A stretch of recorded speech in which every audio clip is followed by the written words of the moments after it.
The church bells tolled with a somber resonance as Captain Edmund Ashford stood at the altar, his jaw set in grim determination. Before him waited a woman veiled in black, a widow he had never met, the late wife of his fallen comrade. He had sworn to honor his friend's dying wish, to protect this woman through marriage, but nothing more. His heart, shattered by a betrayal years past, would remain locked away forever.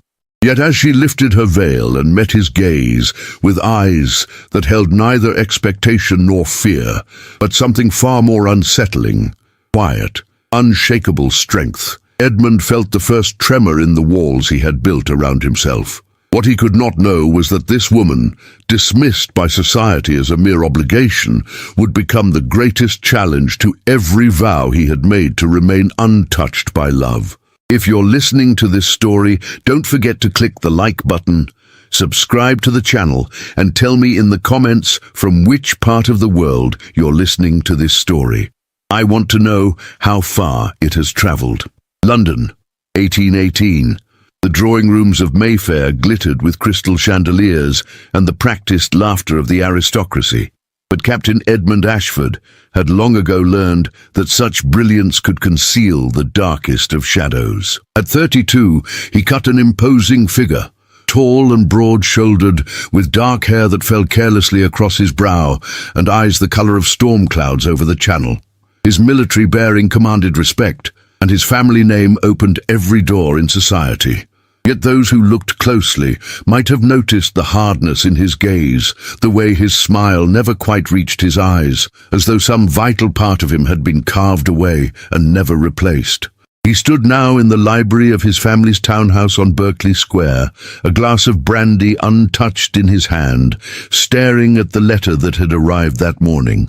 The paper was worn at the edges, stained with what might have been rain or tears, and the handwriting, once bold and confident, trembled with the weakness of approaching death. My dearest friend Edmund, if you are reading this, then I have fallen, as I always suspected I might. The battlefield is no place for certainty, only for hope and the bonds between brothers in arms. I write to you now not to burden you, but to beg of you one final service, one last act of friendship that transcends even death itself. My wife, Catherine, is alone in this world. Her family cast her out when she married me, a mere lieutenant with more honor than fortune. She has no one to protect her, no means to support herself, and society will devour her the moment my pension ceases. I know what I ask is extraordinary, perhaps even unconscionable, but I ask it nonetheless. Marry her, Edmund. Give her your name, your protection, the security that I can no longer provide. I do not ask for love. I know your heart is not free to give. I ask only for duty, for the same loyalty you showed me on the fields of Waterloo. She is good, Edmund, better than I deserved. She asks for nothing, expects nothing, but she deserves everything. Your eternal friend, Lieutenant James Hartley Edmund, had read the letter a dozen times since its arrival, each reading bringing a fresh wave of conflicting emotions. James had been more than a comrade. He had been the brother Edmund never had, the man who had pulled him from the wreckage of cannon fire at Waterloo, who had sat with him through the long nights when the memories of battle made sleep impossible. To refuse this request would be to dishonor that bond, to turn his back on the man who had saved his life. Yet the very thought of marriage sent a cold dread through Edmund's chest, awakening memories he had spent years trying to bury. Clarissa, even her name was a wound that had never properly healed. She had been beautiful, charming, everything a young officer could desire in a wife. He had loved her with the passionate intensity of youth, had planned their future with absolute certainty, until the night he had returned unexpectedly from his regiment to find her in the arms of his own cousin, their laughter echoing through the halls of what was to have been their home. The betrayal had shattered something fundamental within him. He had learned then that love was nothing more than a beautiful lie, a trap for fools who believed in fairy tales. He had sworn never to be such a fool again, to guard his heart with the same discipline he brought to military strategy. Marriage, he had decided, was a transaction, a matter of duty, property, and lineage, nothing more. And now James asked him to enter precisely such a transaction. "You're brooding again," came a voice from the doorway.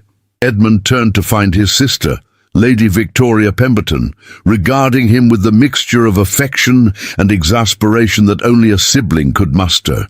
At 28, Victoria was a striking woman with the same dark hair and grey eyes as her brother, but where Edmund's features were hard and guarded, hers remained open and warm. Her marriage to Lord Pemberton had been a love match, a fact that both pleased and puzzled Edmund in equal measure. "I'm contemplating a decision," Edmund replied, his tone carefully neutral. Victoria crossed the room with a rustle of silk skirts, her keen gaze falling on the letter in his hand.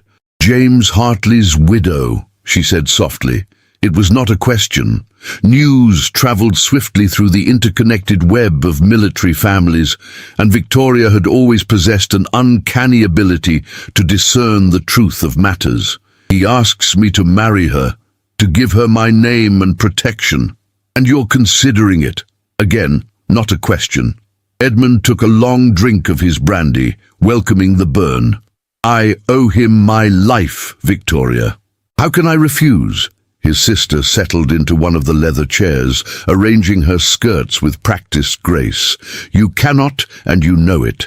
The question is not whether you will honor James's request, but whether you will allow yourself to truly see the woman you marry, or whether you will keep her at arm's length, another casualty of Clarissa's betrayal." The mention of that name made Edmund's jaw tighten. "This has nothing to do with her, doesn't it?" Victoria's voice was gentle but unyielding. "You've spent 6 years building walls around your heart, Edmund. You've refused every introduction, declined every invitation that might lead to matrimony. And now you're willing to marry a complete stranger because duty demands it, because it allows you to fulfill an obligation without risking your precious guarded heart. You make it sound cowardly. I make it sound human." Victoria rose and placed a hand on her brother's arm. "But I wonder, dear brother, what will happen when this widow proves to be more than you bargained for, when she refuses to remain safely in the box you've prepared for her?" Edmund looked down at his sister, a faint smile touching his lips despite himself. "You presume much about a woman you've never met." "I presume nothing. I simply know that life has a way of disrupting even the most carefully laid plans." He squeezed his arm gently. "Write to her, Edmund. Arrange the meeting. Honor your friend's request, but do not be surprised if duty becomes something far more complicated than you anticipated." After Victoria departed, Edmund sat alone in the library for a long while, the letter resting on his knee. Finally, as the afternoon light began to fade, he pulled out a fresh sheet of paper and began to write.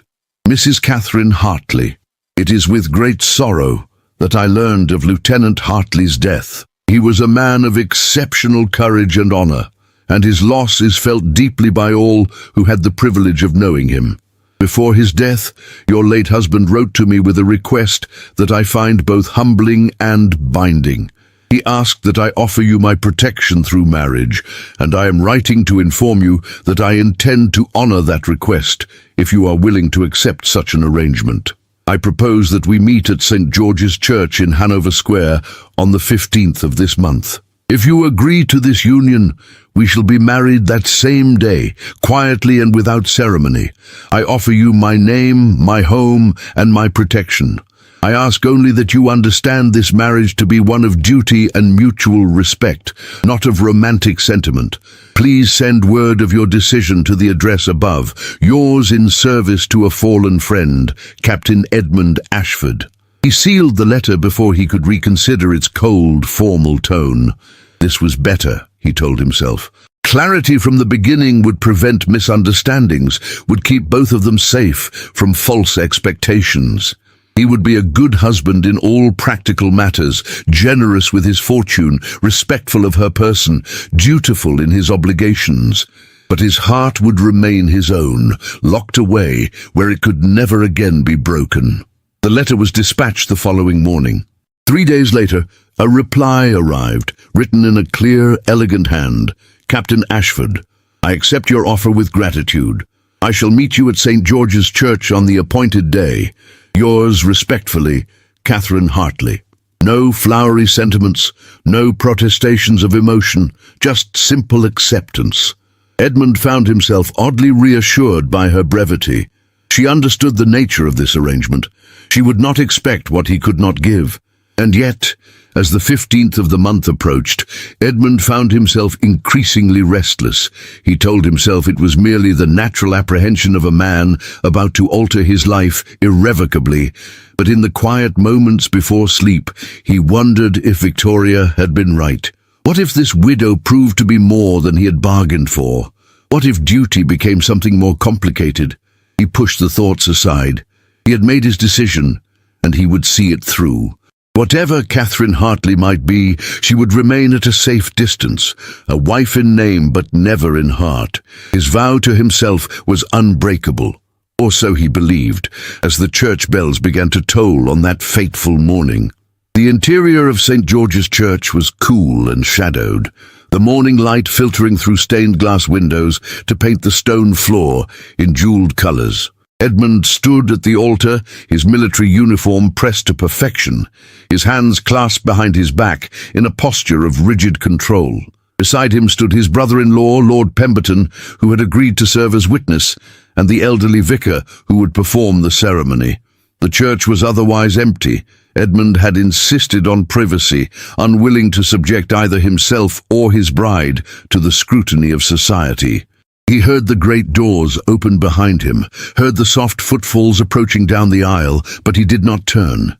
Not yet. He kept his gaze fixed on the altar, on the cross that gleamed in the candlelight, steeling himself for what was to come. The footsteps stopped beside him. A moment of silence, heavy with significance. Then the vicar cleared his throat gently, and Edmund finally turned to face his bride. Catherine Hartley stood before him, veiled in black as was proper for a widow, her figure slight and still. She wore a simple gown of dark grey silk, unadorned except for a cameo brooch at her throat, likely the only piece of jewellery she still possessed.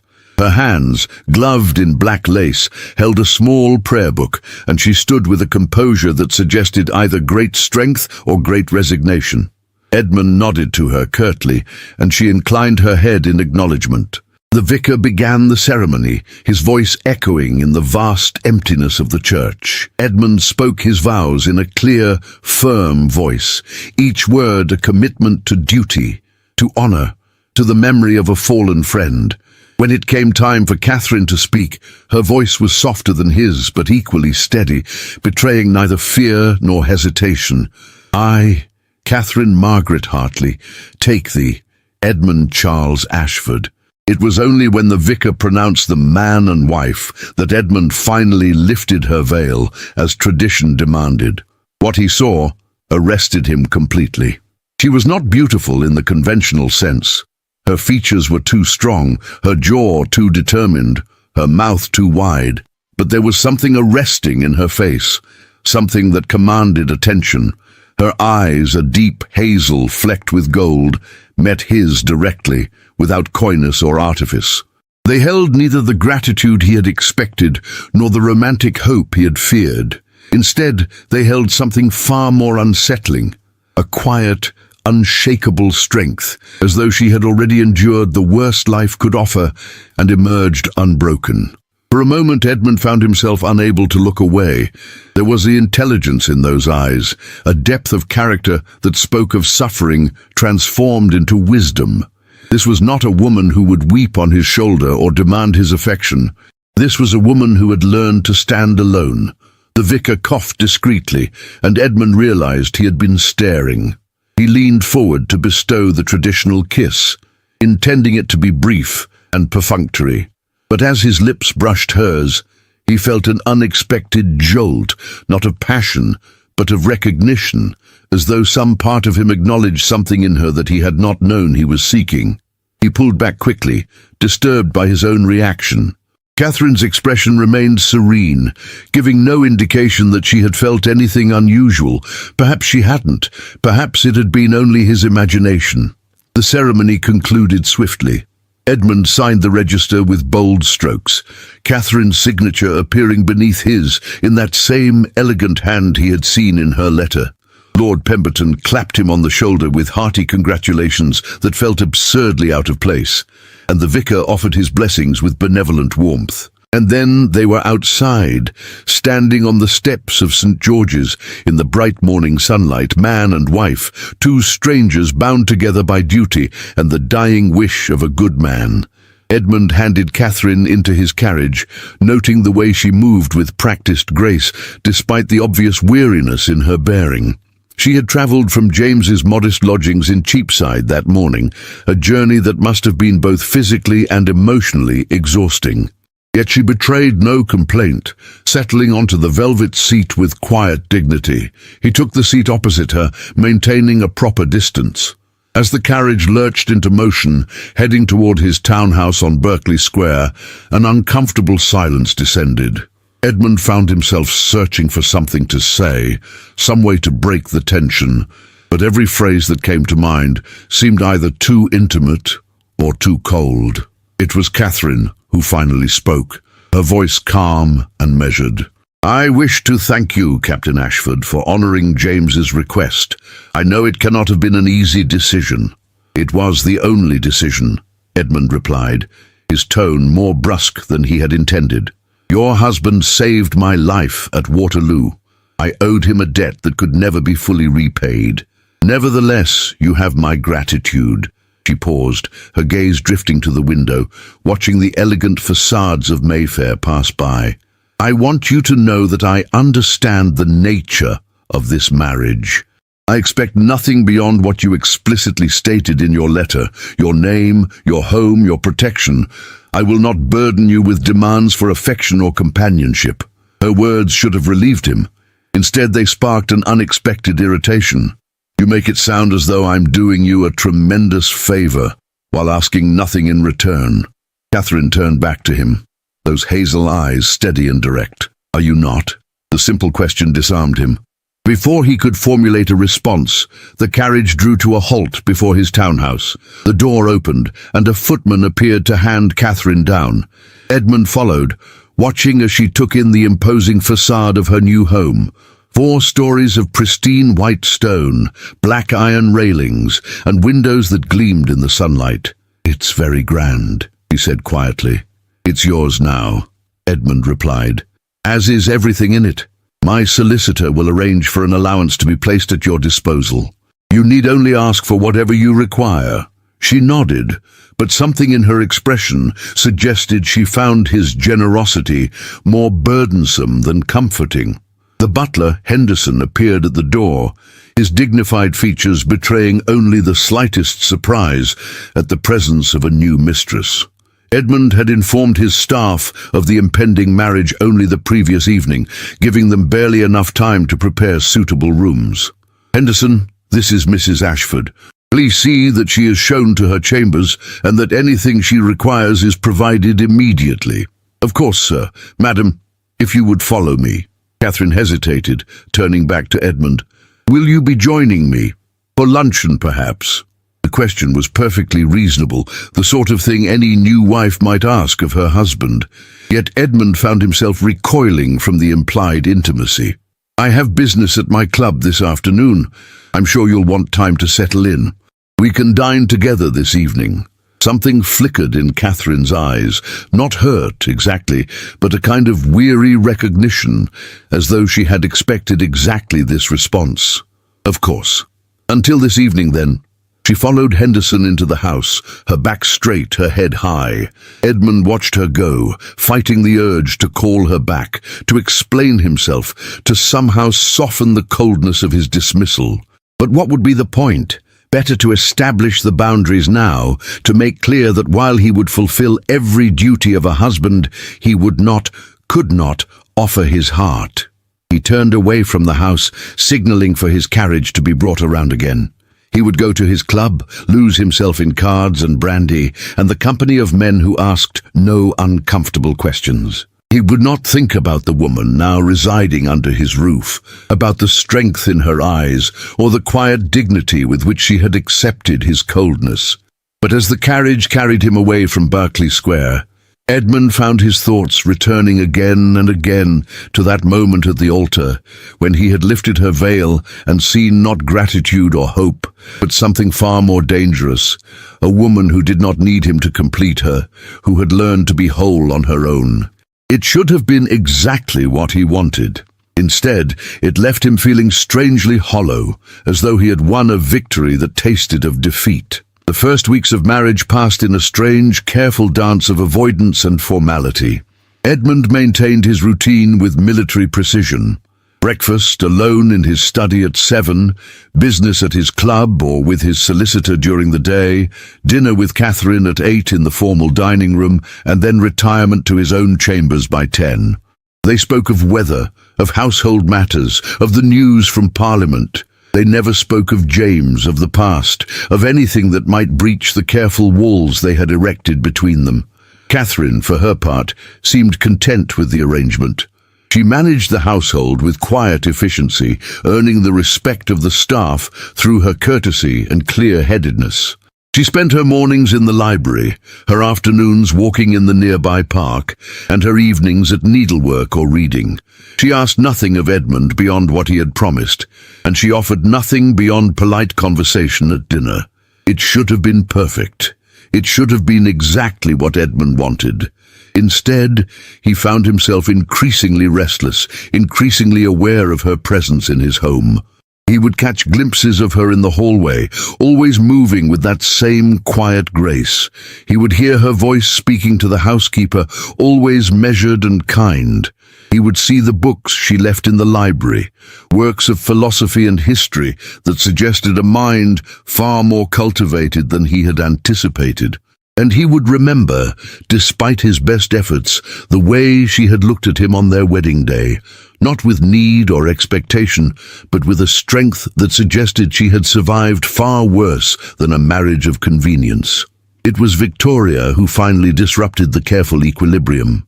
She arrived one afternoon without warning, sweeping into the drawing room where Catherine sat with her needlework, and announced that she was taking her new sister-in-law to tea at the home of Lady Agatha Thornbury. Lady Agatha. Catherine had looked up from her embroidery, confusion evident in her expression.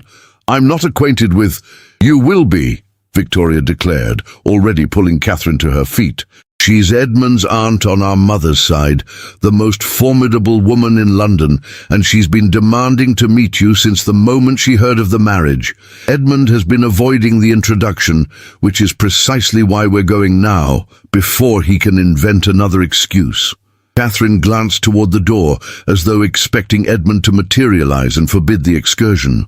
But Edmund was, as usual, away at his club, and Victoria was not a woman to be denied. An hour later, Catherine found herself in an elegant townhouse in Bloomsbury, being scrutinized by a woman in her 70s, whose sharp blue eyes missed nothing. Lady Agatha Thornbury was tall and angular, dressed in the height of fashion despite her age, her silver hair arranged in an elaborate coiffure. She sat in a high-backed chair, like a queen on a throne, a cup of tea balanced in one hand, and regarded Catherine with the intensity of a general surveying a battlefield. "So you're the widow," Lady Agatha said without preamble. "The woman my nephew married out of duty to a fallen comrade." Catherine met her gaze steadily. "I am, my lady.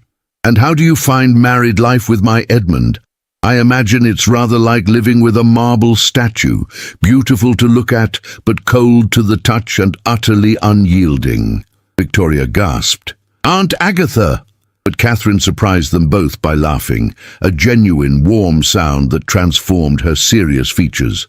"Your description is not entirely inaccurate, my lady." Lady Agatha's eyes gleamed with approval. "Good. You have honesty, at least. That's more than I can say for most of the simpering misses who have tried to catch Edmund's eye over the years." She set down her teacup with a decisive click. Tell me, child, what do you make of this arrangement? Are you content to live as a decorative addition to my nephew's household, or do you have ambitions beyond warming his furniture?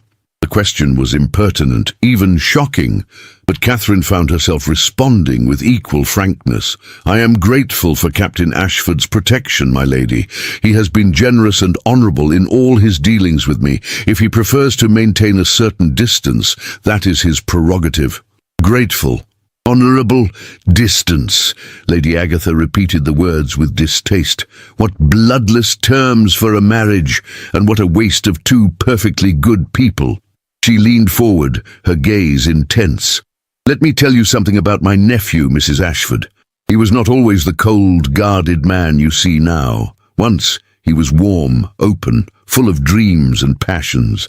Then a foolish girl broke his heart, and he decided that the solution was to lock that heart away forever, to live a half-life of duty and discipline. Aunt Agatha, I don't think, Victoria began, but the older woman waved her to silence. And you, my dear, Lady Agatha continued, turning back to Catherine, I suspect you have your own wounds, your own reasons for accepting this bloodless arrangement. But I wonder if either of you has considered that perhaps, just perhaps, you might heal each other, if only you were brave enough to try. Catherine felt something shift inside her chest, a loosening of the tight control she had maintained since James's death. I don't think Captain Ashford wishes to be healed, my lady, and I am not certain I possess the strength to attempt it. Nonsense. Lady Agatha sat back, her expression softening slightly. You survived your husband's death, the loss of your family, the uncertainty of your future. You stood at that altar and married a stranger with your head high and your dignity intact. You have more strength than you realize, child. The question is whether you have the courage to use it. The conversation moved to lighter topics after that, but Catherine found herself unable to forget Lady Agatha's words. As Victoria's carriage carried them back to Berkeley Square, she stared out the window at the bustling streets of London, watching the endless parade of humanity. Merchants and ladies, beggars and gentlemen, all living their complicated, interconnected lives. She's rather overwhelming, isn't she? Victoria said with a fond smile. But she means well. She's worried about Edmund, has been for years. She thinks he's wasting his life, hiding from the possibility of happiness. Perhaps he has his reasons, Catherine replied quietly.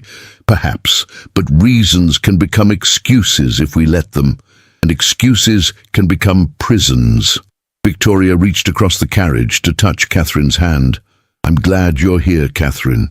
I think you might be exactly what my brother needs, even if he doesn't know it yet. That evening, for the first time since their marriage, Catherine found herself truly looking at her husband across the dinner table. She studied the hard lines of his face, the way his jaw tightened when he was thinking, the occasional flash of something, pain, loneliness, in his grey eyes, before he shuttered it away. She thought about Lady Agatha's words, about the man Edmund had been before Clarissa's betrayal, and she wondered what it would take to reach that man, to coax him out of his self-imposed exile. You're staring, Edmund said suddenly, his voice holding a note of discomfort. Catherine didn't look away. I met your aunt today, Lady Agatha. Edmund's fork clattered against his plate. Victoria had no right to take you there without consulting me. Why? Are you ashamed of me? Of course not. I simply... He stopped, seeming to struggle for words. Lady Agatha can be overwhelming. I didn't want you subjected to her scrutiny. I found her delightful, Catherine said calmly. Forthright, certainly, but also kind. She invited me to attend a salon she hosts every Thursday evening. Apparently, she gathers intellectuals, artists and reformers to discuss everything from literature to politics. She thought I might enjoy it. Edmund's expression darkened. Those salons are notorious. Half of London considers them scandalous, because they allow women to express opinions, because they discuss ideas rather than gossip. Catherine set down her own fork, her gaze steady. I would very much like to attend, Captain Ashford, unless you forbid it. The word Forbid hung in the air between them, a challenge and a test. Edmund stared at his wife, seeing for the first time the steel beneath her quiet exterior. She was not asking his permission. She was informing him of her intention and daring him to object. "I don't forbid it," he said finally, his voice tight, "but I think it unwise for you to associate with such radical company. People will talk." "People are already talking," Catherine replied. "About the captain who married a widow he'd never met, who keeps her locked away in his house like a shameful secret. Perhaps it's time to give them something more interesting to discuss." With that, she rose from the table, offered him a polite curtsy, and left the room, leaving Edmund staring after her in stunned silence. It was the first time she had challenged him, the first time she had asserted her own will against his, and Edmund found himself not angry, but intrigued, disturbed, and despite his best efforts to deny it, impressed. Perhaps Victoria and Lady Agatha were right. Perhaps Catherine Ashford was more than he had bargained for. The following Thursday, Catherine attended her first salon at Lady Agatha's home. She returned late that evening, her eyes bright with intellectual stimulation, and found Edmund waiting in the drawing room, a book open but unread in his lap. "You waited up," she said, surprise evident in her voice. "I wanted to ensure you returned safely," he replied, the excuse sounding weak even to his own ears. Catherine smiled, a small, knowing smile that suggested she saw through his pretense. The evening was fascinating. We discussed Mr. Owen's theories on social reform, and Lady Agatha introduced me to Dr. Elias Reed, a physician who's been working with wounded soldiers. He's developing new techniques for treating injuries that would have been considered hopeless just a few years ago. Despite himself, Edmund found his interest piqued. "Dr. Reed, I've heard of him. He's considered something of a radical in medical circles." "He's brilliant," Catherine said, her enthusiasm unmistakable. "He spoke about the psychological wounds of war, about how soldiers carry invisible scars that are just as debilitating as physical injuries. It made me think of James, of the nightmares he used to have." She trailed off, and for the first time since their marriage, Edmund saw genuine emotion in her face. Grief, yes, but also a kind of fierce determination, as though she had found a purpose beyond mere survival. "He sounds like a remarkable man," Edmund said carefully. "He is. He's also asked if I might be willing to help with his work, visiting wounded soldiers, writing letters for those who cannot, organizing charitable efforts to support their families." She looked at Edmund directly, that challenge back in her eyes. "I told him I would need to discuss it with my husband first." Again that word, husband, spoken with a weight that suggested she was testing the boundaries of their arrangement. Edmund knew he should refuse, should insist that such work was inappropriate for a woman of her station. But he found himself remembering Lady Agatha's words, Victoria's concerns, and most of all the strength he had seen in Catherine's eyes on their wedding day. "If it's what you wish," he heard himself say, "then you have my support." Catherine's expression softened, and for a moment Edmund saw something that might have been gratitude, or perhaps something deeper. "Thank you, Edmund." It was the first time she had used his given name, and the sound of it on her lips sent an unexpected warmth through his chest. He nodded curtly, not trusting himself to speak, and watched as she left the room, her footsteps light on the stairs. Alone in the drawing room, Edmund sat in the growing darkness, his book forgotten, and wondered what he had just set in motion. He had married Catherine to fulfill a duty, to honor a debt, to provide protection while keeping his heart safely locked away. But with every passing day, she was proving to be not the grateful, passive recipient of his charity, but a woman of strength, intelligence, and quiet determination. A woman who might, if he wasn't careful, find a way past all his carefully constructed defenses. The thought should have terrified him. Instead, it left him feeling something he hadn't experienced in years, curiosity about what might come next. 3 months into their marriage, Catherine had transformed from a shadow in Edmund's house to a presence that could not be ignored. She had thrown herself into Dr. Reed's charitable work with a passion that surprised everyone, including herself. 3 mornings a week, she visited the military hospital in Chelsea, sitting with wounded soldiers, writing letters to their families, and organizing donations of clothing and supplies.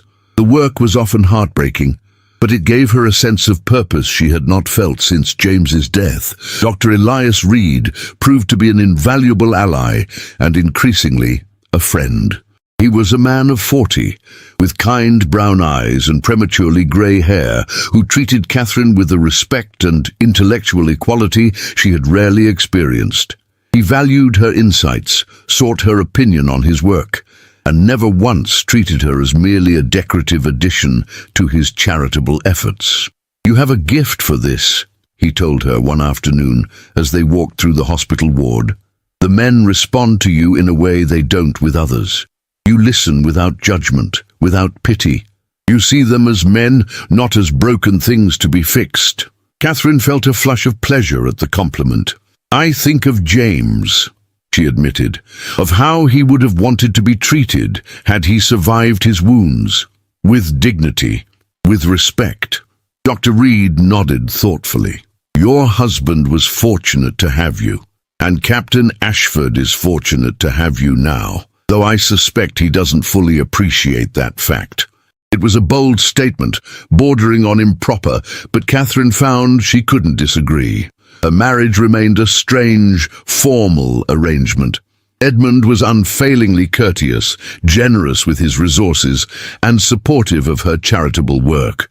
But he maintained an emotional distance that sometimes felt more isolating than her previous loneliness. They shared a home, a name, but little else. Yet there were moments, brief, fleeting moments, when Catherine caught Edmund watching her with an expression she couldn't quite decipher. Curiosity, confusion, something deeper.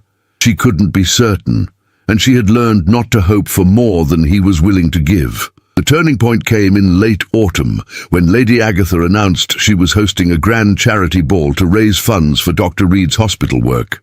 "And you, my dear Catherine, will be the guest of honour," she declared during one of their Thursday salons. "It's time London society met the remarkable woman who has been doing such extraordinary work." Catherine felt a flutter of anxiety. "I'm not certain that's wise, Lady Agatha. I'm still in half mourning, and my position is complicated." "Nonsense. You've been married for months now, and it's high time Edmund stopped hiding you away like a guilty secret. This ball will serve 2 purposes: raising money for a worthy cause and announcing to the world that you are not some shameful obligation, but a woman of substance and character." When Catherine informed Edmund of the plan that evening, his reaction was immediate and negative. "Absolutely not. I won't have you put on display for the entertainment of society gossips." "It's not about display," Catherine replied, her voice calm but firm. "It's about raising funds for wounded soldiers, men who served alongside you and James, men who deserve our support. Then let Lady Agatha host her ball without making you the centerpiece. You don't need to subject yourself to their scrutiny." "Perhaps I want to," Catherine said, and there was steel in her voice now. "Perhaps I'm tired of hiding, of living as though I'm something to be ashamed of. I've done nothing wrong, Edmund. Neither have you. We made a choice to honor a good man's dying wish. Why should we skulk in the shadows because of it?" Edmund stared at her, seeing the determination in her eyes, the set of her jaw. She was right, of course. They had nothing to be ashamed of, but the thought of Catherine facing the cruel whispers and calculating stares of the ton made something protective and fierce rise in his chest. "If you're determined to do this," he said finally, "then I will stand beside you. Let them gossip. Let them judge. They will see that you have my complete support and respect." Catherine's expression softened. "Thank you, Edmund. That means more than you know." The night of the ball arrived with unseasonable warmth, as though autumn itself had decided to grant them a reprieve. Lady Agatha's ballroom blazed with candlelight, and the cream of London society filled the space with their jewels and finery. Catherine stood at the entrance, her hand resting lightly on Edmund's arm, and felt her courage waver. She wore a gown of deep blue silk, the colour of twilight, that Lady Agatha had insisted on commissioning for her. It was the finest thing she had ever worn, elegant without being ostentatious, and it made her hazel eyes appear almost luminous. Her dark hair was arranged in an elaborate coiffure, and she wore the Ashford sapphires, a necklace Edmund had presented to her that afternoon, without ceremony or explanation, simply placing the box on her dressing table and leaving before she could thank him. "You look beautiful," Edmund said quietly, and there was something in his voice that made Catherine's heart skip. She glanced up at him, resplendent in his evening clothes, and saw that he was looking at her with an expression she had never seen before, something that might have been pride or admiration, or something more dangerous still. "Thank you," she managed, her voice barely above a whisper. They descended into the ballroom together, and Catherine felt every eye turn toward them. The whispers began immediately, a susurrus of speculation and judgment. She heard fragments of conversation. Married a widow he'd never met. Duty to a fallen comrade. How very peculiar. She's not at all what I expected. Edmund's arm tightened beneath her hand, a gesture of support and protection. "Ignore them," he murmured. "They're not worth your notice." Lady Agatha swept forward to greet them, magnificent in purple silk and diamonds. "There you are. Come, Catherine. There are a dozen people who are dying to meet you." She whisked Catherine away, leaving Edmund to watch from the sidelines as his wife was introduced to the assembled company. He was surprised by how well she handled herself. Catherine moved through the crowd with quiet grace, neither seeking attention nor shrinking from it. She spoke with intelligence and wit, answering impertinent questions with polite firmness and deflecting gossip with skillful redirection. She talked about Dr. Reed's work with genuine passion, and Edmund saw more than one hardened society matron reach for her reticule to make a donation.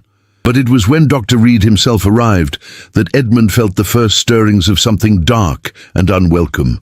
The physician made his way directly to Catherine, his face lighting up with obvious pleasure at seeing her. They fell into easy conversation, their rapport evident, and Edmund found himself watching with an intensity that surprised him. "They make a handsome pair, don't they?" said a voice beside him. Edmund turned to find Lord Stirling Blackwood, a man he had known slightly at Oxford, regarding him with a smile that didn't reach his eyes. Blackwood was handsome in a polished way, wealthy, titled and known for his cutting wit and social ambition. "Dr. Reed is a colleague of my wife's," Edmund replied coldly. "Nothing more." Of course, though one must admire his dedication. Spending so much time with a beautiful woman in the name of charity. Very noble. Blackwood's tone made it clear he found nothing noble about it at all. Edmund felt his jaw tighten. "If you have something to say, Blackwood, say it plainly. I merely observe that your wife has made quite an impression in certain circles. Lady Agatha's salons, Dr. Reed's hospital work. She's become quite the independent woman. Some might say too independent for a wife." Blackwood took a sip of his champagne, his gaze following Catherine across the room. "Of course, when a marriage is one of convenience rather than affection, I suppose such independence is to be expected. A woman must find her interests where she can." The implication was clear, and it took every ounce of Edmund's military discipline not to plant his fist in Blackwood's smug face. Instead, he leaned in close, his voice low and dangerous. "My wife is beyond reproach, and if I hear even a whisper of suggestion to the contrary, I will know where it originated, and I will respond accordingly. Do I make myself clear?" Blackwood's smile faltered. "Perfectly clear, Captain. No offense intended, I assure you. See that you remember it." Edmund turned away, his heart pounding with an anger that surprised him with its intensity. When had he become so protective of Catherine? When had the thought of anyone questioning her honor become intolerable to him? He made his way across the ballroom, cutting through the crowd with single-minded determination. Catherine was still speaking with Dr. Reed, but she looked up as Edmund approached, her expression questioning. "May I have this dance?" Edmund asked, extending his hand. Catherine blinked in surprise. They had never danced together, not even at their wedding. Of course, she said, placing her hand in his. He led her onto the floor as the orchestra struck up a waltz. As he placed his hand at her waist and drew her into the first turn, Edmund felt the shock of her proximity, the warmth of her body, the subtle scent of lavender that clung to her hair, the way she fit perfectly in his arms. "Is something wrong?" Catherine asked, her hazel eyes searching his face. "You seem agitated." "I'm fine," Edmund said, then reconsidered. "No, that's not true. I overheard someone making an improper suggestion about you and Dr. Reed. I wanted to make it clear to everyone watching that you are my wife and that you have my complete trust and respect." Catherine's eyes widened. "Edmund, there's nothing between Dr. Reed and myself. He's a friend and colleague, nothing more." "I know that," Edmund said, and realized with surprise that he did. He trusted her implicitly, without question or doubt. When had that happened? "But society will always find something to gossip about. I want them to see that we stand together." They danced in silence for a moment, moving in perfect synchronization, as though they had been dancing together for years. Catherine's hand rested lightly on Edmund's shoulder, and she could feel the tension in his muscles, the barely controlled intensity that radiated from him. "Thank you," she said softly, "for defending me, for standing beside me tonight. I know this isn't the kind of marriage you wanted, but you've been more than I had any right to expect." Edmund looked down at her, and something shifted in his chest, a loosening of the tight control he had maintained for so long. "Perhaps," he heard himself say, "it's become more than either of us expected." The words hung between them, heavy with implication. Catherine's breath caught, and for a moment Edmund saw hope flicker in her eyes, hope and something deeper, something that called to the part of him he had locked away years ago. The music ended, and they stood facing each other in the middle of the ballroom, surrounded by hundreds of people, yet somehow alone. Edmund knew he should step back, should retreat to the safety of formality and distance, but he found he couldn't move, couldn't look away from the woman in his arms. "Edmund," Catherine whispered, and there was a question in her voice, a tentative reaching out. Before he could respond, Lady Agatha appeared at his elbow, her eyes twinkling with satisfaction. "Wonderful! You two looked absolutely splendid together. Now, Catherine, the Duchess of Marlborough is asking to meet you, and Edmund, Lord Pemberton needs your opinion on some military matter. Off you go, both of you." The moment was broken. Edmund released Catherine reluctantly, watching as she was swept away by Lady Agatha. But as he made his way toward his brother-in-law, he found himself replaying those few minutes on the dance floor, the feel of Catherine in his arms, the way she had looked at him with such open vulnerability. Something had changed tonight. Some barrier had cracked, allowing light to seep through. And Edmund found himself both terrified and exhilarated by the possibility of what might come next. The ball continued late into the night, a resounding success by all measures. Thousands of pounds were raised for Dr. Reed's hospital work, and Catherine was hailed as a woman of substance and character. But for Edmund, the true significance of the evening had nothing to do with charity or society's approval. It had to do with the moment when he had held his wife in his arms and realized, with a shock that reverberated through his entire being, that duty had somehow transformed into something far more dangerous, something that felt dangerously like the beginning of love. The weeks following the ball brought a subtle but unmistakable shift in the dynamics of Edmund and Catherine's marriage. The careful distance they had maintained began to erode, replaced by something warmer, more complex. Edmund found himself seeking out Catherine's company, asking her opinion on matters both trivial and significant, lingering over dinner conversations that stretched late into the evening. For her part, Catherine allowed herself to hope, cautiously, carefully, but hope nonetheless. She saw the way Edmund looked at her now, with an intensity that made her heart race. She noticed how he found excuses to touch her hand, to stand close to her, to be in her presence. The walls he had built around himself were still there, but they were crumbling, brick by brick. It was during one of their evening conversations that Edmund finally spoke of Clarissa.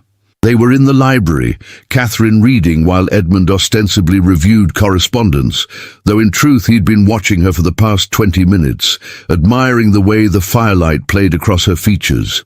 "I was engaged once before," he said abruptly, the words seeming to surprise even himself. Catherine looked up from her book, her expression carefully neutral. "I had heard rumors to that effect. Her name was Clarissa Pemberton, no relation to my brother-in-law. She was beautiful, charming, everything a young officer could want in a wife." Edmund set down his papers, his gaze distant. "I loved her desperately, with all the passionate intensity of youth. I thought she felt the same." "What happened?" Catherine asked gently. "I returned from my regiment unexpectedly one evening and found her in the arms of my cousin. They were laughing together, mocking me, my devotion, my naivety." Edmund's voice was flat, emotionless, but Catherine could hear the old pain beneath the words. "I learned then that love was nothing more than a beautiful lie, a trap for fools. I swore I would never be such a fool again." Catherine closed her book, giving Edmund her full attention. "And so you locked your heart away, built walls so high that no one could ever hurt you again." "Yes," Edmund met her gaze, "until you." The words hung in the air between them, weighted with significance. Catherine felt her breath catch, her heart pounding so loudly she was certain Edmund must hear it. "I didn't ask for this," Edmund continued, his voice rough with emotion. "I didn't want to feel anything for you. This was supposed to be a marriage of duty, of obligation, safe, controlled. But you—" He stopped, seeming to struggle for words. "You're not safe, Catherine. You're strong and intelligent and impossibly brave. You challenge me, surprise me, make me question everything I thought I knew about myself. And somewhere along the way, without my permission or consent, you've become essential to me." Catherine rose from her chair and crossed to where Edmund sat, her movements slow and deliberate. She knelt beside him, taking his hands in hers. "Edmund, what Clarissa did was cruel and unforgivable. But not everyone is Clarissa. Not every love ends in betrayal." "I know that now," Edmund said, his grey eyes searching her face. "Because of you. Because you've shown me what real strength looks like, what real courage means. You've never asked me for anything, never demanded my affection or my heart. You've simply been yourself, honest, kind, remarkable. And I find that I want to give you everything, even the parts of myself I swore to keep locked away forever." "Edmund," Catherine began, but he pressed a finger gently to her lips. "Let me finish. I need to say this." He took a deep breath. "I'm falling in love with you, Catherine. Perhaps I've been falling since the moment I lifted your veil and saw the strength in your eyes. I don't know when duty became devotion, when obligation became affection, but somewhere along the way, you've become the center of my world. And I'm terrified, because I don't know how to do this, how to love without fear, how to trust without reservation. But I want to try. If you'll have me, not as a husband of convenience, but as a man who loves you with everything he is." Tears spilled down Catherine's cheeks, and she made no attempt to hide them. "I've loved you for weeks now," she whispered. "Perhaps longer. I told myself it was foolish, that I should be content with what we had, that I shouldn't hope for more. But I couldn't help it. You're good, Edmund, far better than you believe yourself to be. You're honorable and kind and capable of such deep feeling, even if you've tried to hide it. And yes, I'll have you, not as a duty or an obligation, but as the man I choose, freely and completely." Edmund pulled her up and into his arms, holding her as though she was something precious and fragile. "I don't deserve you," he murmured against her hair. "That's not for you to decide," Catherine replied, her voice muffled against his chest. "I choose you, Edmund. Every day I choose you." He pulled back just enough to cup her face in his hands, his thumbs brushing away her tears. "May I kiss you? Properly this time, not as a formality, but as your husband who loves you." In answer, Catherine rose on her toes and pressed her lips to his. The kiss was tentative at first, exploratory, but it quickly deepened into something more passionate, more desperate. Years of loneliness, of guarded hearts and careful distance melted away in the heat of that embrace. When they finally broke apart, both were breathless, and Edmund rested his forehead against Catherine's, a smile playing at his lips. "I've been such a fool," he said softly. "We both have," Catherine replied. "But perhaps that's over now." Perhaps it is. That night marked a true beginning for their marriage. The separate chambers were abandoned in favor of shared space, shared intimacy, shared lives. Edmund courted Catherine with all the passion and romance he had once shown Clarissa, but this time it was tempered with respect, with genuine partnership, with a love that grew deeper with each passing day. They walked together in the park, attended Lady Agatha's salons as a united front, and worked side by side on charitable projects. Edmund began accompanying Catherine to the hospital, using his military connections to secure better resources for the wounded soldiers. Dr. Reed, far from being a rival, became a genuine friend to them both, delighted by the transformation in their relationship. But not everyone was pleased by their happiness. Lord Sterling Blackwood, whose subtle insinuations at the ball had sparked Edmund's protective fury, watched their growing closeness with barely concealed resentment. He had long harbored ambitions toward Catherine, seeing in her a woman of intelligence and character who might elevate his own social standing. Her devotion to Edmund rankled him, and he began to spread whispers through society, nothing overt, nothing actionable, but a steady drip of poison, suggesting that Catherine had somehow manipulated Edmund, that their marriage was not quite what it seemed. The whispers reached Edmund through his brother-in-law, Lord Pemberton, who pulled him aside one afternoon at their club. "I thought you should know," Pemberton said quietly, "that Blackwood has been making certain suggestions about Catherine. Nothing explicit, but enough to cause talk." Edmund's expression darkened. "What kind of suggestions?" "That she married you for your fortune and position, that she's been overly friendly with Dr. Reed, that your sudden devotion to her is somehow unnatural, perhaps the result of manipulation." Pemberton held up a hand as Edmund's face flushed with anger. "I don't believe a word of it, and neither does anyone with sense. But Blackwood has influence, and his words carry weight in certain circles." "Then it's time to silence those words permanently," Edmund said, his voice cold with determination. That evening, Edmund found Blackwood at a private card game in one of London's more exclusive establishments. He waited until the hand was finished, then approached the table with deliberate calm. "Lord Blackwood, a word in private." Blackwood looked up, his expression wary. "Captain Ashford, I wasn't expecting—" "Now." Edmund's tone brooked no argument. They stepped into a private room, and Edmund closed the door with controlled precision. "I'm going to say this once, and I suggest you listen carefully. My wife is a woman of impeccable character and honor. The suggestions you've been spreading about her are not only false, but slanderous.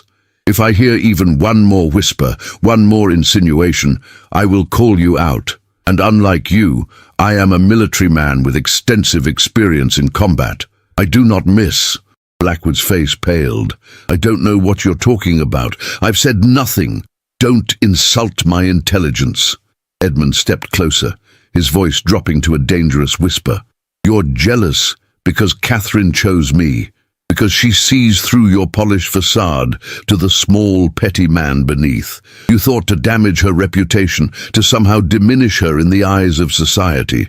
But you failed. She's beloved by everyone who truly knows her, and I will protect her from men like you with every resource at my disposal. You're threatening me over a woman." Blackwood's attempt at bravado fell flat. "I'm defending my wife's honor. There's a difference." Edmund straightened, his military bearing radiating authority. "You have a choice, Blackwood. You can cease your whispers, offer a public apology for any misunderstandings, and fade quietly into the background. Or you can continue and face the consequences. I promise you, those consequences will be severe." Blackwood swallowed hard, his earlier confidence completely evaporated. I may have spoken carelessly. Without full knowledge of the situation, I'm sure any misunderstandings can be clarified. See that they are. Immediately. Edmund turned toward the door, then paused. And Blackwood, stay away from my wife. If I see you anywhere near her, I won't bother with words next time. He left Blackwood, standing in the private room, his hands trembling slightly from the force of his anger. But by the time he reached home, Edmund's fury had cooled, replaced by a fierce protectiveness and a deep, abiding love for the woman waiting for him. Catherine was in the drawing room, working on correspondence for Dr. Reed's hospital. She looked up as Edmund entered, and her face brightened with a smile that made his heart clench. "You're home early," she said, setting aside her papers. "Is everything all right?" Edmund crossed to her, pulling her into his arms. "Everything is perfect," he said, and meant it. "I love you, Catherine, more than I thought possible, more than I have words to express." She laughed, a sound of pure joy. "I love you too, Edmund, always." And in that moment, standing in their drawing room with the woman he loved in his arms, Edmund finally understood what he had been missing all those years.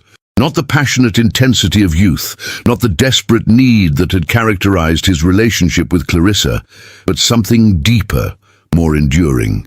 A partnership built on respect, trust, and genuine affection.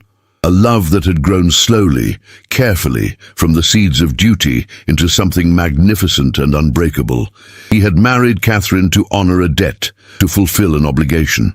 But somewhere along the way, duty had transformed into devotion, and obligation had become the greatest gift of his life. Spring arrived in London with unusual warmth, transforming the city's parks into riots of colour and filling the air with the scent of blossoms. It had been nearly a year since Edmund and Catherine's wedding, and the transformation in both their lives was nothing short of remarkable.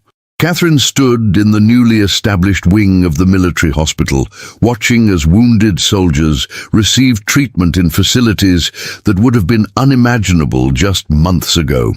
The charity ball had raised enough funds to expand Dr. Reed's work significantly, and Catherine had been instrumental in organizing additional support from wealthy patrons. She had discovered a talent for advocacy, for connecting people's resources with genuine need, and she had thrown herself into the work with passionate dedication. But more than that, she had discovered herself. The quiet, uncertain widow who had stood at the altar a year ago had been replaced by a woman of confidence and purpose. She knew her own mind, spoke her own truth, and moved through the world with the assurance of someone who had found her place in it. "Mrs. Ashford, a moment." "Doctor." Reed approached, his expression pleased. "I wanted to inform you that the Royal College of Physicians has agreed to fund a comprehensive study of post-battle psychological trauma, based largely on the work you and I have documented here. It's unprecedented.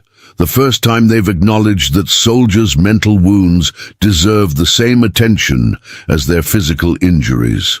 Catherine felt a surge of pride and satisfaction. "That's wonderful news, Dr. Reed. Those men deserve recognition of their suffering and proper treatment. None of this would have been possible without you," Dr. Reed said warmly. "Your advocacy, your tireless work, your ability to make people see these soldiers as human beings rather than statistics, it's been transformative." "I had excellent guidance," Catherine replied with a smile, "and an even better partner in the work." As if summoned by her thoughts, Edmund appeared in the doorway of the ward. He had taken to visiting the hospital regularly, using his military connections to secure resources and his personal fortune to fund initiatives that government support couldn't cover. The soldiers responded to him with a respect born of shared experience, and Catherine had watched with pride as her husband had found his own purpose in this work. "Ready to go home?" Edmund asked, crossing to her side and taking her hand with the casual intimacy of a man deeply in love. "Always," Catherine replied, smiling up at him. They took their leave of Dr. Reed and made their way out into the spring sunshine. Their carriage waited, but Edmund suggested they walk instead, and Catherine readily agreed. They strolled through the park, her hand tucked into the crook of his arm, comfortable in the silence that had replaced their earlier awkwardness. "I had a letter from Lady Agatha this morning," Catherine said as they walked. "She's planning another salon next week, and she's invited a group of reformers who are working on improving conditions in workhouses. She thought we might be interested in supporting their efforts." "Of course we're interested," Edmund replied, "though I suspect Lady Agatha's real motive is to keep us busy enough that we don't have time to give her great-nieces and great-nephews." Catherine laughed. She did mention something about hoping for interesting developments in the near future. Edmund stopped walking and turned to face his wife, his expression suddenly serious. "And would you want that? Children?" Catherine met his gaze steadily. "I would. Someday. When we're ready. Would you?" "I want everything with you," Edmund said simply. "Children, a lifetime of partnership, growing old together, everything I once thought I didn't need or deserve. You've given me back my life, Catherine. You've shown me that love doesn't have to be a trap or a betrayal. It can be the foundation of everything good and true. You've given me just as much," Catherine replied, reaching up to touch his face. "You've shown me that I'm capable of more than I ever imagined, that I don't have to be defined by loss or limited by society's expectations. You've given me the freedom to become who I was always meant to be." They resumed walking, and their conversation turned to lighter topics: plans for the summer, gossip from Lady Agatha's last salon, the progress of various charitable projects.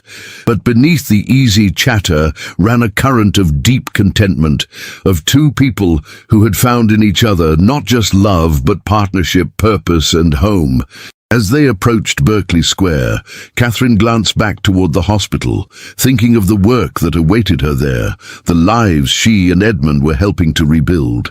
She thought of James, of the dying wish that had brought her and Edmund together, and she felt a profound gratitude for the man who had seen what neither she nor Edmund had been able to see, that they needed each other, that together they could become more than they ever could have been apart. "Do you ever think about James?" Edmund asked quietly, as though reading her thoughts. "Often," Catherine admitted. "I think about how he brought us together, how his final act of friendship gave both of us a second chance at happiness. I hope, wherever he is, he knows that his wish was fulfilled beyond anything he could have imagined." "I think he knows," Edmund said, "and I think he's pleased. He always was an excellent judge of character." That evening, they hosted a small dinner party. Victoria and Lord Pemberton, Lady Agatha, Dr. Reed, and a few other close friends. The conversation was lively, ranging from politics to literature to the latest developments in medical science. Catherine presided over the table with grace and confidence, drawing out the quieter guests and gently redirecting conversation when it threatened to become too heated. Edmund watched her from his seat at the head of the table, marveling at the woman she had become, or perhaps the woman she had always been, simply waiting for the opportunity to flourish. He thought about the man he had been a year ago, locked in his self-imposed isolation, convinced that safety lay in emotional distance. He had been so wrong. Safety wasn't found in walls and barriers. It was found in vulnerability, in trust, in the courage to love despite the risk of pain. After the guests departed, Edmund and Catherine stood together on the terrace, looking out over the garden. The night was clear and mild, stars visible even through London's perpetual haze. "Happy?" Edmund asked, pulling Catherine close against his side. "Extraordinarily," she replied. "Are you?" "More than I ever thought possible." He pressed a kiss to her temple. "Thank you, Catherine, for being patient with me, for seeing past my walls to the man I could become, for loving me even when I didn't know how to love you back. You always knew," Catherine said softly.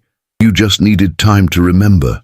They stood in comfortable silence, two people who had come together through duty and discovered love, who had transformed obligation into devotion and built a marriage that was stronger for having been tested. In the distance, church bells tolled the hour, their sound carrying across the city. Catherine thought of another set of church bells, tolling on a grey morning a year ago, when she had stood at an altar beside a stranger and promised to honour and respect him. She had kept that promise, and in doing so she had found not just security or protection, but genuine happiness, true partnership, and a love that had grown from the most unlikely of beginnings. "Shall we go in?" Edmund asked, his voice warm with affection and promise. "Yes," Catherine replied, taking his hand. "Let's go home." And as they walked together into the warmth and light of their house, Catherine reflected on the strange journey that had brought them to this moment. She had been a widow, alone and uncertain, accepting a marriage of convenience out of necessity. Edmund had been a man locked in the prison of his own pain, offering duty, but nothing more. But duty had proven to be just the beginning. From that cold, formal arrangement had grown something beautiful and enduring, a love built on respect, strengthened by shared purpose, and deepened by the courage to be vulnerable with each other. They had both bloomed where they were planted, transforming the barren soil of obligation into the fertile ground of genuine devotion. And in doing so, they had discovered a truth that neither had believed possible, that sometimes the greatest love stories begin not with passion or romance, but with simple duty, faithfully fulfilled, until duty transforms into something far more precious. As Edmund closed the door behind them, shutting out the night and the world, Catherine knew with absolute certainty that she was exactly where she was meant to be. Not because fate had decreed it, not because duty had demanded it, but because she and Edmund had chosen it, chosen each other, chosen love, chosen to build a life together that honored the past while embracing the future. And that choice, made freely and completely, made all the difference. If you've enjoyed this story, please don't forget to like, subscribe to the channel, and tell me in the comments from which part of the world you're listening. I want to know how far this tale of duty transformed into devotion has traveled. Thank you for joining Edmund and Catherine on their journey from obligation to love.